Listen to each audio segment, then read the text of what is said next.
Hi again, this is Victor, your host at StudyLab with the second part of our series on Bash scripting basics. Last time we looked through one of my simple Bash scripts, but we didn't get a chance to explain how that script works. So let's try to do that today and make sure we understand each statement in that script. Let's open that script in a text editor. And we've already discussed the meaning of the shebang line in the previous video. If you don't know what a shebang line is, you might want to see part 1 of this series first. Let's ignore the if statements for now on and focus on everything in between first. Just one side note before that, you can use the number sign at the beginning of a line to add comments in your code. These comments won't be executed but are very handy in documenting your code. So if I save this and run the script, Bash will not execute these two lines, it will simply ignore them.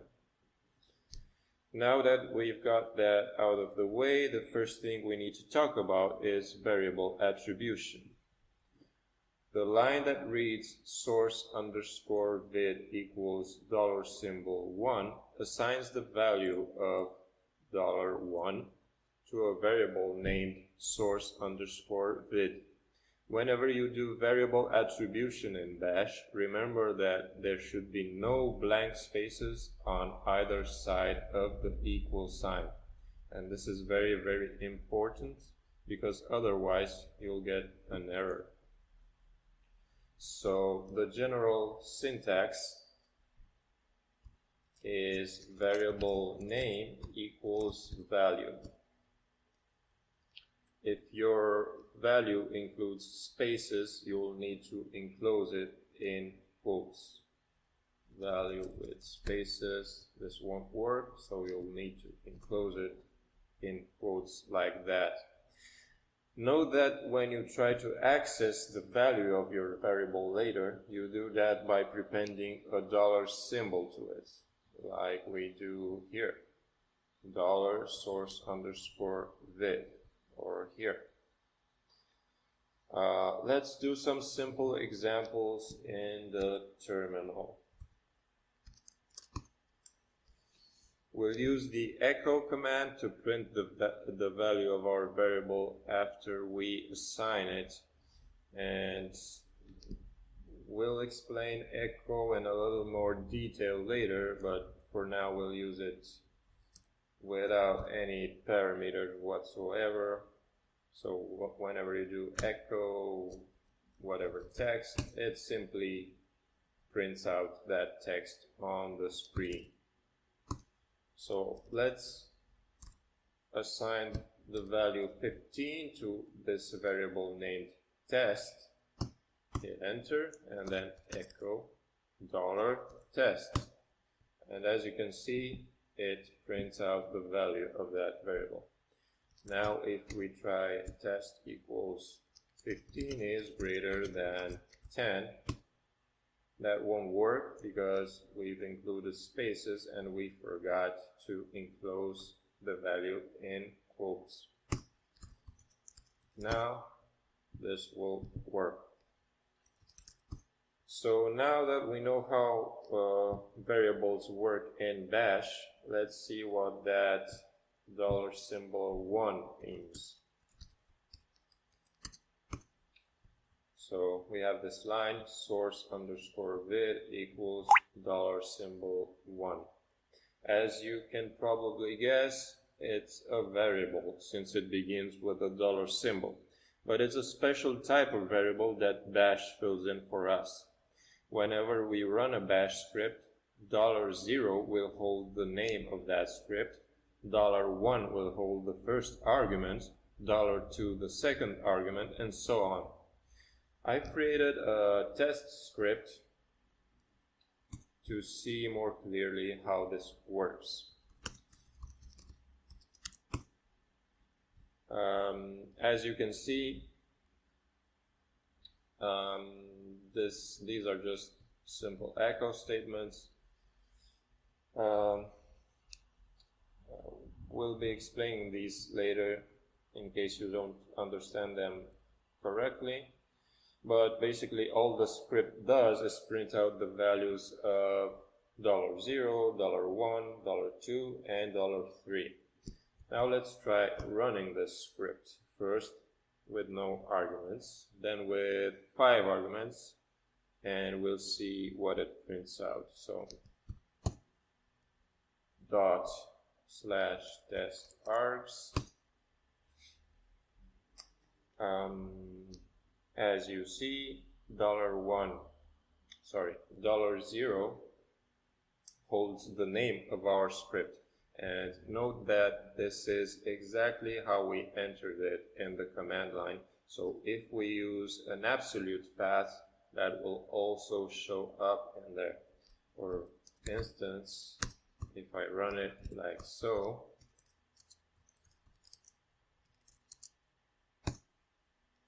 then you can see that it holds the full path which I used to run my script.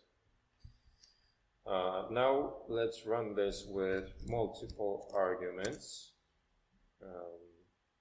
ABC, EFG, 1, 2, 3, blah blah, test. And $1 is our first argument, ABC. $2 is the second one. $3 is the third one. We're not printing out $4 and $5, but it should be obvious by now that $4 would hold this value, blah blah, and $5 would hold the test string.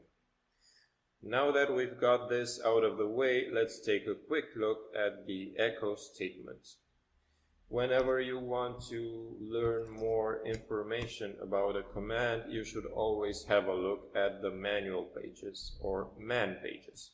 If we run man echo, we'll see the manual page for the echo command. You'll see that it has a few parameters that it accepts, and you can experiment with those as a homework, but 99% of the time you'll just use it without any arguments, or maybe with the -e argument that I sometimes use. As the manual page states, -e will enable interpretation of backslash escapes. That means that we can use things like new line characters or \n. As you can see, when you scroll down a bit, we see a list of backslash sequences that echo recognizes when the -e argument is used. Okay, one last thing. Let's open up our last test script. And these echo statements in here might confuse you a bit at first, especially if you're new to Bash and have some experience in programming. Usually you would be expecting the syntax to be echo and then quotes text here, something like that. In Bash, echo doesn't expect us to enclose our text within quotes, so those are optional. We can use it, but it's not required. However, you can use single quotes selectively to enforce plain text output. Let's see what happens if I remove the single quotes on this first echo statement. Test args.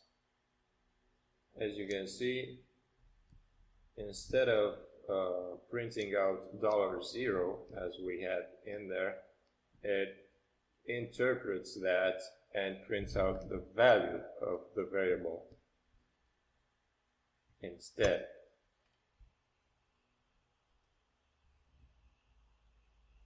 So by enclosing the variable name in single quotes, I'm telling Bash to output that text as is without interpreting it further. Like so. Okay, so let's now go back to our initial script.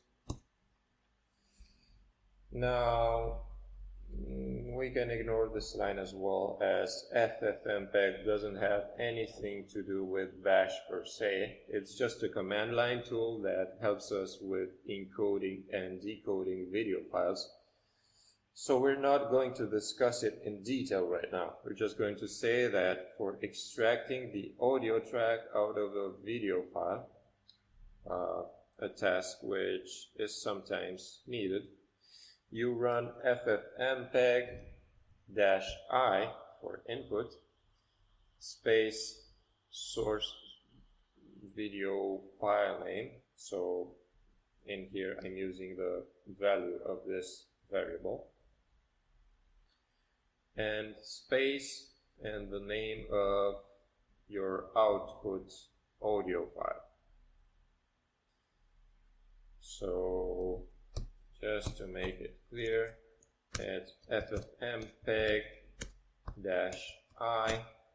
source vid file name space output audio file name. Okay.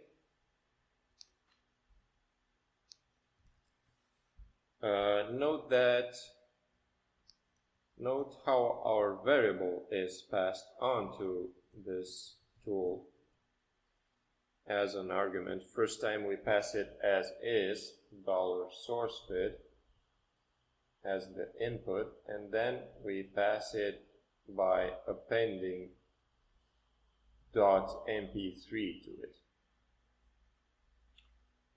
And that will be the name of the output file. Basically what this whole script does is you pass it the name of a video file, and it extracts the audio track from that video file and saves it into an MP3. Okay, so now that we've got that out of the way as well, and we've discussed echo and the use of variables and arguments, we're also going to leave the if statements for next time, since they really deserve their own video. And let's finally take a look at the read statement, and let's begin by checking the help file for this command. Okay, read --help. You can also check the man page by running man read, but you'll have to do some scrolling, since this will open up a general page for the Bash built-in commands. As you can see, it opens up the general commands manual, since read is really a core command in Bash. If we scroll all the way down to read, anyway, we'll eventually find it here, read.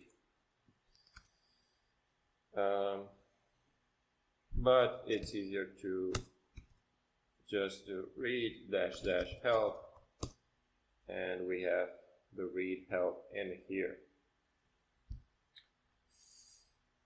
Okay, so read basically allows you to get user input from the command line and splits it into fields or variables.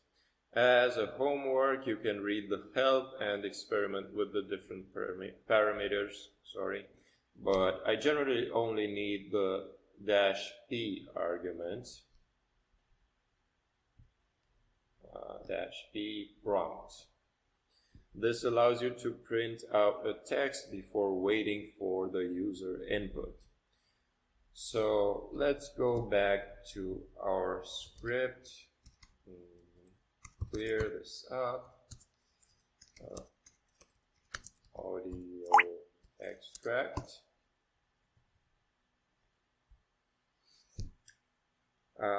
We're basically printing this text on the screen. Please type in the name of the source video file, and then we save, then the user inputs the video file, and that input is saved into this variable, source underscore vid. You can also read multiple variables at the same time by running read -p space prompt here, whatever text you want to enter, space variable name 1, variable name 2, variable name 3, and so on. Note that the user needs to separate the values by blank space. Hitting enter will terminate the input, and only the first variables will be read. Let's do an example to see what I mean. Let's get rid of that prompt since we don't really need it, and directly read these three variables. Okay, so let's enter ABC, EFG, and now instead of typing space and inputting the last variable, let's just hit enter and see what happens. Okay, now let's echo our first variable, and you can see that was ABC. Echo var2 is EFG, but now if we echo var3, it's empty because we hit enter and the input stream was terminated. Now let's run the command again and input all the three variables. So you see EFG 1, 2, 3, enter. And now let's echo the last variable, and we can see that it's now correctly filled in. And one last time, this time we'll input more than 3 words, ABC, EF, G, 1, 2, 3, test, blah, enter. And now if we echo the last variable, let's clear this so you can see it better. Okay. You can see that our last variable now includes basically all the remaining text. Instead, we were actually expecting it to only include 1, 2, 3, since that was really the third field. So if you want to make sure that doesn't happen in your script, you could do this: read var1, var2, var3, and both, or whatever, blah. And now if we do ABC, 1, 2, 3, testing, X, Y, Z. Hit enter, and if we echo var3, it correctly has the third value, which is 1, 2, 3. All the remaining text will be appended to our last value, which is blah. Okay, so we can now know for sure that if var1, var2, and var3 are non-empty, then they are correctly delimited. So that's it for today, guys. I hope you enjoyed the video and found it useful. Until next time, hope you have fun and keep learning.